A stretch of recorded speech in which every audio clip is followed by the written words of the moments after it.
When you start putting sensors on the brain, the feeling of intrusiveness and invasiveness for an individual employee is much more profound. The devices could be mandated to watch a person's attention, watch their focus, except for a few jurisdictions in the United States that have biometric-based laws. An employer could decide that all employees have to wear these devices in the workplace and then make choices. Say, for example, no, this division can't work from home anymore because it turns out that their attention and productivity levels are much worse. Oh, hey, didn't see you there. Are you ready to get fired by AI yet? No? All right, well, what about letting your boss just track your brainwaves to see if you're focused while you're at work or not? Because that's a real thing that's coming, and that's what we're gonna talk about today. The clips you just saw are from this YouTube video right here from the Harvard Business Review, and it's titled Brain Wearables Will Know When Workers Are Losing Focus. If you come down here to the comments of this YouTube video, you'll see people seem to be on the right track. Let's hope any attempts to implement this in the workplace get annihilated by privacy and anti-discrimination laws. I really hope so as well. The person's name in this video is Nita A. Farahani, and they are a law school professor at Duke University, and she even has a book called The Battle for Your Brain, where she talks about the upcoming issues where governments and employers might want to use this technology to track their workers and their citizens. Side note, if you're enjoying the content and you enjoy the channel, maybe consider supporting me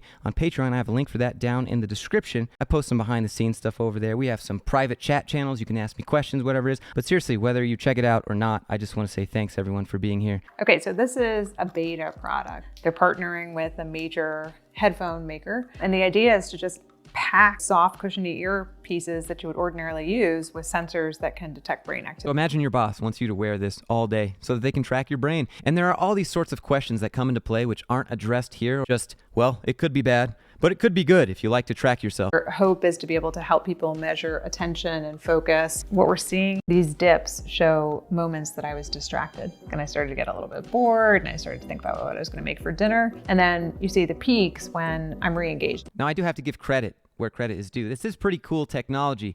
It's just a terrible use case. My personal favorite use case was when Michael Reeves bought one of these brainwave detectors, but it was a Star Wars version and a children's toy, and then he modified it with some programming and a few pneumatic pistons, and then before you know it, he could drive his car, at least accelerate telepathically. For personal goals, absolutely. It would be awesome to see when your brain starts to drift out of focus and you could set reminders, but for your boss to track you, that sort of use case, that's not cool. There's just such a slippery slope for governments and employers to use this technology to where they say it will benefit you, but it's really benefiting them. Probably already seen forms of this in your workplace, but you maybe didn't realize it. For example, when a company gives you a wellness app, that's them trying to get you to decrease their health insurance premiums by getting you fit. Businesses portray it as a win for their employees, not necessarily that they're also benefiting from it as well. Extraordinary for people the first time they realize the inner workings of their own mind that they have always just assumed was this black box that nobody else could access, suddenly could be connected to a simple consumer-based device. I think that's something a lot of people are going to encounter for the first time in the coming months and years. Sure, the technology's cool, but it's strange to me that you say that with such a big smile on your face. People's minds will now be able to be interpreted, and that privacy can be taken away from them. By wearing one of these devices,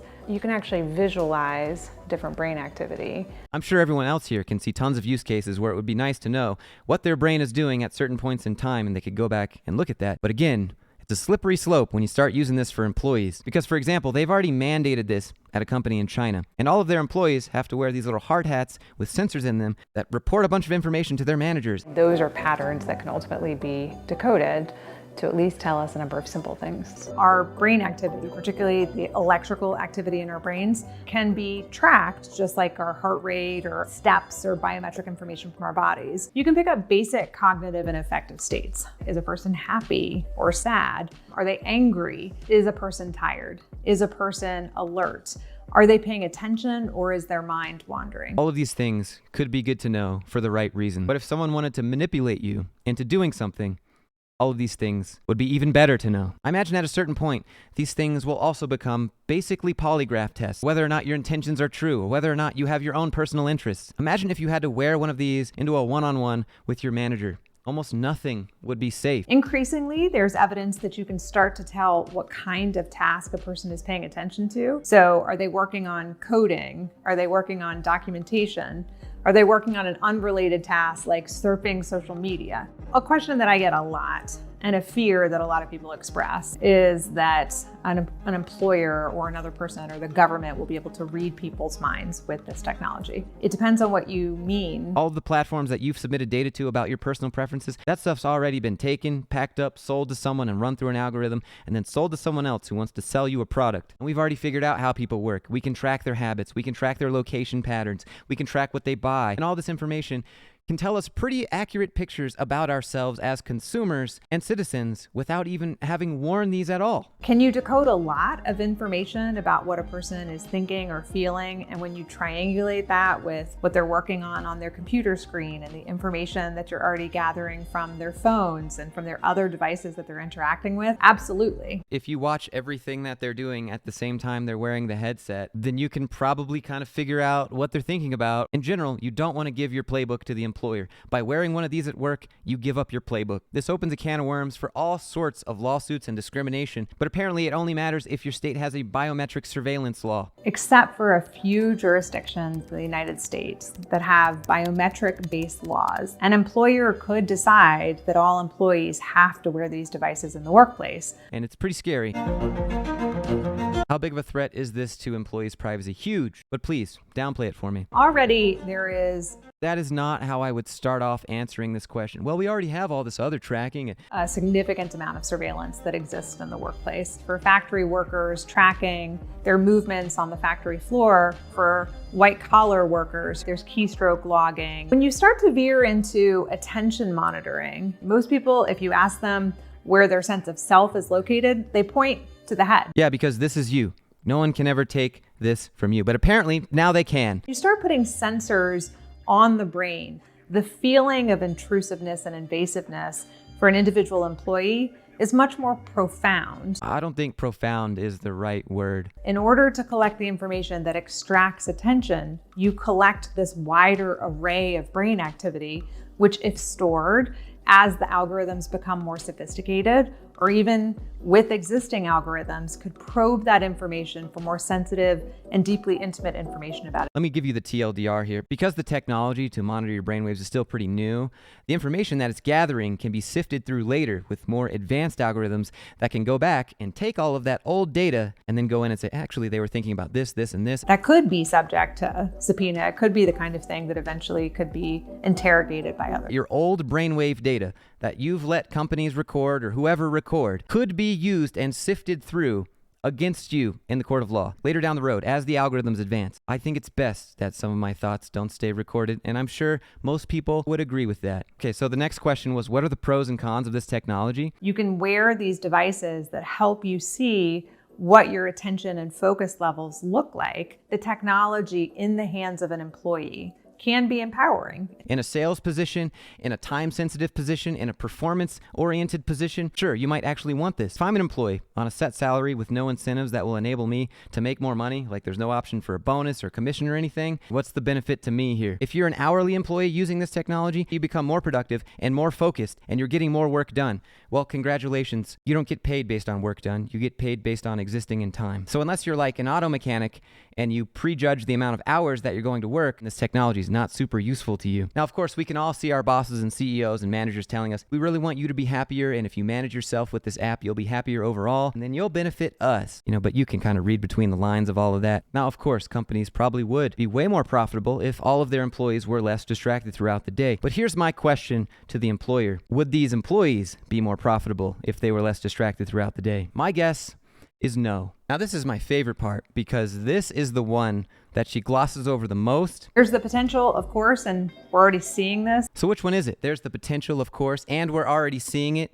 Some settings in other countries, as they just casually post this B-roll footage where it talks about a company in China mandating 40,000 of their employees to wear hard hats with electrical sensors embedded in employees' hats to help monitor brainwaves. That brainwave data is then analyzed by AI to tell when an employee is tired, anxious, or even full of rage. That sort of information just gives so much power away from the employee. Does the CEO also have to wear one of these brain analyzers?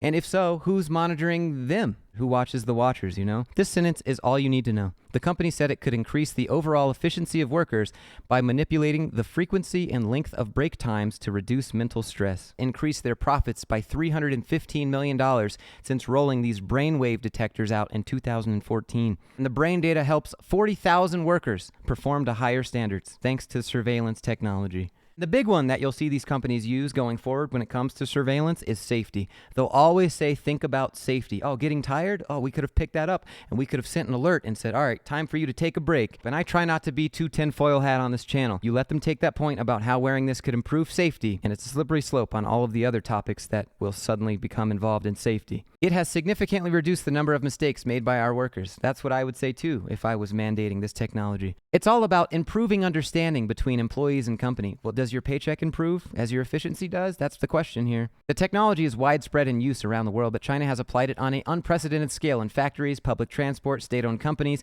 and the military to increase competitiveness of its manufacturing industry and to maintain social stability. You're using brainwave detection to maintain social stability. You see George Orwell rolling in his grave right now. After a while, they got used to the device. They wore it all day at work. Are you going to say anything else? Are you going to report the employees that had a problem with this? No, because probably they don't work there anymore, you know? But get this, they also said that employees' brainwaves can be enough for managers to send them home. When the system issues a warning, the manager asks the worker to take a day off or move to a less critical post. Some jobs require high concentration. There is no room for a mistake. Of course, they're only reporting the situations in which it looks like the company is caring for the employee. Oh, we got an alert, so we wanted them to take a day off and look out for them. What if there's an alert that checks to see how many times you're unfocused during the day? Do they still send you home or do they just fire you? As the algorithms progress and as this technology becomes fine-tuned, they're going to be able to tell way more than just if you're feeling stressed out, and we all know that. Now, here's the cherry on top. There is no law or regulation to limit the use of this kind of equipment in China. The employer may have a strong incentive to use the technology for higher profit, and the employees are usually in too weak a position to say no. You can't afford to say no. You can't watch my thoughts right now. The devices could be mandated to watch a person's attention, watch their focus, and then make choices either at a managerial level to say, for example, no, this division can't work from home anymore because it turns out that their attention and productivity levels are much worse. The kid in class that said, hello, teacher, you forgot to collect our homework right now? That's what you're doing, Nita. So if you could just stop giving them ideas right now. Or to make decisions about hiring or firing or promotion based on the brain metrics that they're. How can employees and employers get ready for this? We can all just put our clown makeup on for this. That's why it's so important for employers to ethically implement any use of neurotechnology in the work. Go look at the railroad companies if you want to see what ethics looks like in a large corporation. In a way that's empowering rather than oppressive for employees. Okay, well, is it going to empower their paychecks as well?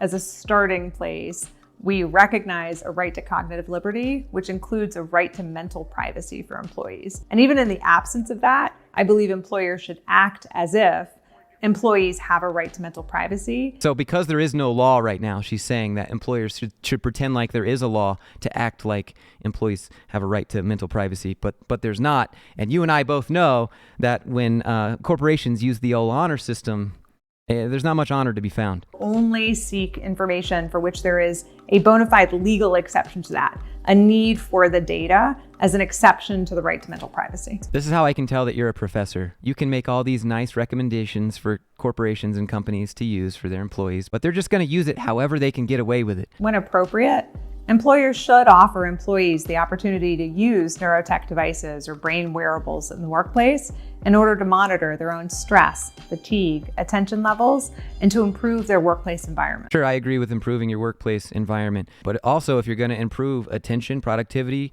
focus, all that stuff, does your paycheck improve? It's also incredibly important for employers to be transparent about what the purpose is for the use of brain wearables in the workplace. This ain't going to happen. You and I both know companies are just going to tell you the minimum amount of information they are legally required to tell you they're going to use that data for. You and I both know that. Again, you can make this recommendation, tell companies to be transparent about how they're going to use your brain data, but there's no laws around any of this stuff. It's wishful thinking. Not just the fine print in the handbook for the employees, but being incredibly clear about the purpose of introducing it, what data is being collected, how that data will be used, as well as giving employees insight and opportunities to audit and see the data that's being collected or used. Why would you allow the employee to audit what it's collected? It's their information. It's their thoughts. It's their brainwaves. They should have instant access to their own mind. You shouldn't be allowing them to look at their data. Like, how it's being used in any context or in any setting. Perhaps the most important thing is to make sure that whatever data is collected by brain wearables is stored on device rather than on cloud servers or on device manufacturers. okay, I just have to stop. There are employee monitoring services that aren't even following your recommendations right now.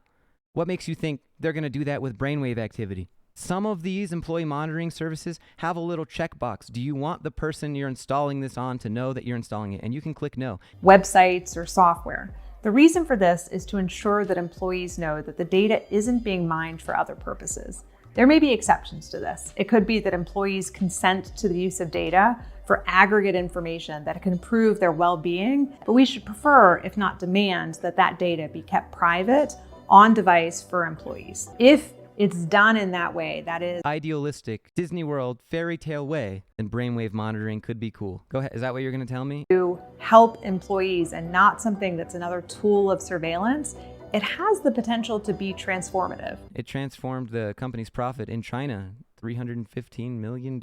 And that sounds like it mostly transformed the company and less so the employees. It's almost like she's too unbiased. It's a different life as a college professor. If it's used as another tool of surveillance, it could be seen as the most oppressive kind of technology that's been introduced into the workplace. It literally is being used as surveillance right now in China. It is being used. Again, the idea of using this technology for personal use, for personal growth, on your own volition, utilizing your own metrics for yourself, fantastic. I'm all about personal growth, working hard, doing better. But when it comes to your boss utilizing this technology to manipulate you into being more efficient and potentially even threatening you, that's when the problem comes in. This person seems to live in a, well, if we do it right, we should have done that with railroads. But look at where we are now. If you enjoyed this one, hit that subscribe button, hit that like button, leave a comment, let me know what you think. And if you have anything else you'd like me to take a look at like this on the channel, or just anything else you have, you can send me an email. I have Discord, Instagram, TikTok, however you want to do it. Feel free to slide in the DMs. And finally, my Patreon link is down in the description if you're curious.